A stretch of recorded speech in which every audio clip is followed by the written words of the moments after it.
Hi everyone, welcome to another episode of Parenting Q&A. So today we have 3 questions lined up and I'm going to get to them in a bit. But before I start answering your questions, I want to ask you mine. And my question for today is, in one word, how would you describe your first child? Or let's be fair, how would you describe each of your children? Okay, especially if you have more than one, write one word for each of them and how you would describe them. In my case, I would describe my daughter, so she's my older child. One word to describe her is alive. She's just like so full of life and so full of energy and just really just alive and just enjoying life. And this, for my second child, for my son, the word that I would use to describe him is sweet. Right now, he's just going through this really sweet phase where he's always looking for a sister. Or also one thing that really makes my heart melt is that when he spills something, he tries to clean it up himself. So he'll even go to the kitchen and get the mop. Or so it's just sweet is how I would describe him in one word right now. So I'd love to hear your answers. How would you describe each of your children in one word? Okay. For those of you who are watching for the very first time, hello. My name is Denise. I am a parenting coach here in Madrid. And so basically, I help other parents enjoy parenting more. Today, we are going to be looking at some of the questions that you've sent me about what you are going through. So the first question is, how do I know if I need a parenting coach? So basically, you know if you need a parenting coach if you want one. Like, you don't need to have very big problems. You don't have to be feeling like you're a terrible parent or that your child never listens to you or, you're going through all these things as your family. Of course, if that's how you feel, then you should also reach out. But as a parenting coach, it's not really about fixing the problem. We just really focus on improving, right? Because all of us can always be better. So maybe you're not going through something like specifically that you would need help on. Maybe you just have like a general guidance or a push to make sure that you're going in the right direction. Maybe you want some reassurance. That's something that I can help you with.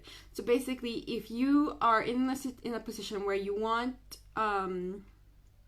support, if you feel like you need change and you don't really know how to make that change happen, or if you really just want to kind of like fine-tune your parenting style, then that is what I am here for. So when do you need a parenting coach? When you want one. Okay, you don't need anything massive going on in your life to want to work with one. And of course, again, just because you have a parenting coach doesn't mean that you are a terrible parent. In fact, I would not describe myself as a terrible parent. And I do have my own parenting consultant, right? So I think it's the idea that we should just know how to parent our children. Yes and no. Like, I really do think that we are the best parent for our children, and it is our children who will show us what they need from us. But at the same time, we shouldn't expect to just suddenly know how to do everything. And so as a parenting coach, that's kind of what I am there for. I'm there to help you see within yourself and from your child what type of parent or what type of family it is that you want. So the next question that I have for today is, my child has been pretending that he's a baby. What should I do? So in this case, her child is 4 years old. He actually has a younger brother who's 2. And I would say, if he's pretending to be a baby and he's asking you to play the whole, tuck me in bed, feed me the bottle, and that whole baby playing thing, just go with it. You know, if he's playing this, it's because that's something that he needs right now. I've talked about this a lot, about how play is one of the ways that our children process information, right? Process what they're going through. So if he's kind of regressing in the sense that he wants to be a baby again, then that's okay. Just let him be the baby and give him the love that he's asking for, right? Give him that reassurance that you love him. And basically that's really what he really wants from playing this. And if the problem, which is what the mom told me in this case, if the problem is that you don't like playing this type of game, you know, that's okay too. What I do with my daughter is that every day we play for 10 minutes, and in those 10 minutes we do whatever she wants. Right? So if in those 10 minutes she wants to play that she's a baby, we will play that she's a baby, and I will be her mom, and I will play whatever she's asking for. And the thing about this is, because it's 10 minutes, I can do it because I know it will end, right? It's not like sometimes when we start playing and then we're just there and we're just thinking like, oh my God, I don't want to play with him anymore. When are we going to stop playing with this? So the idea is that it's that you set a time, and during that time you just give it your all. And it kind of just makes it a bit more bearable if this is the type of play that you don't like. Okay. The last question that I have for today is, my child has been behaving really poorly. He's been throwing, shouting, hitting, kicking.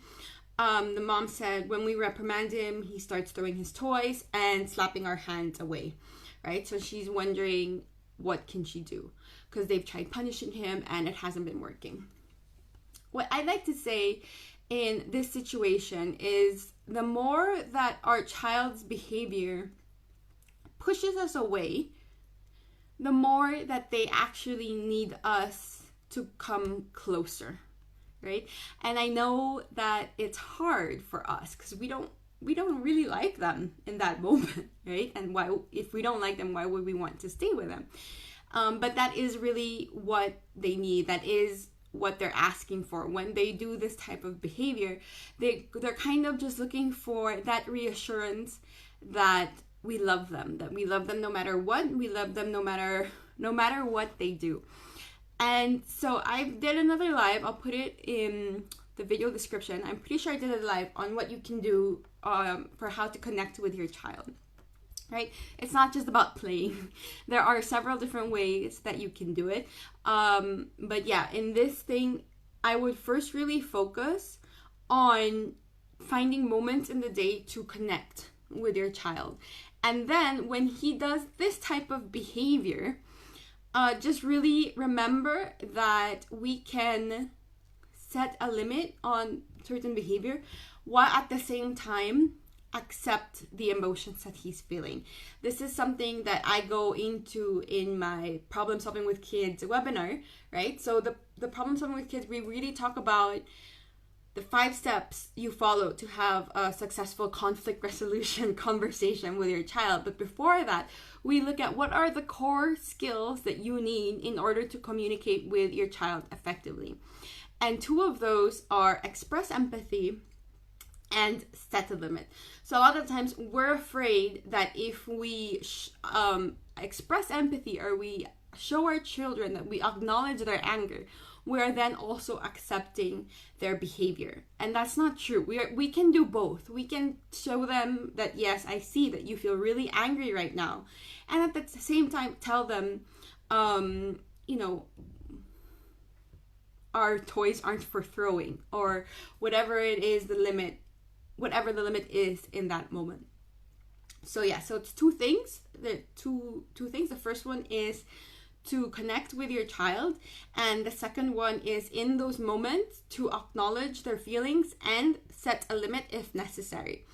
And so if you're wondering about how can you accept the feeling and not accept the behavior, then I really suggest that you sign up for my Problem Solve with Kids webinar happening on Thursday next week, okay, where we will dive deeper into how you can do this. You can ask me all of your questions. And then we'll also look at what are the 5 steps to help you solve conflicts more peacefully in your home. So yeah, so those are the questions for today. Remember that I'm doing this every 2 weeks. Just send me your questions and I will answer them. I'll keep you anonymous. If you don't want to share who you are, I'm not going to say. I can keep as much as you want anonymous. And also, remember that even you asking the question might also help another parent going through the same thing. So don't just do it for yourself, but just think about how you might be helping someone else as well, okay? So send me your questions. I'll be back here in 2 weeks to answer them. And tomorrow we're gonna go into energy work and what that is exactly and how is that related to parenting with Shar, okay? I'm really looking forward to it because even I'm not really clear about what she means by energy work. So we'll see what she'll tell us tomorrow, okay? Have a nice week. Well, it's midweek, so yeah, I'll see you all tomorrow. Bye.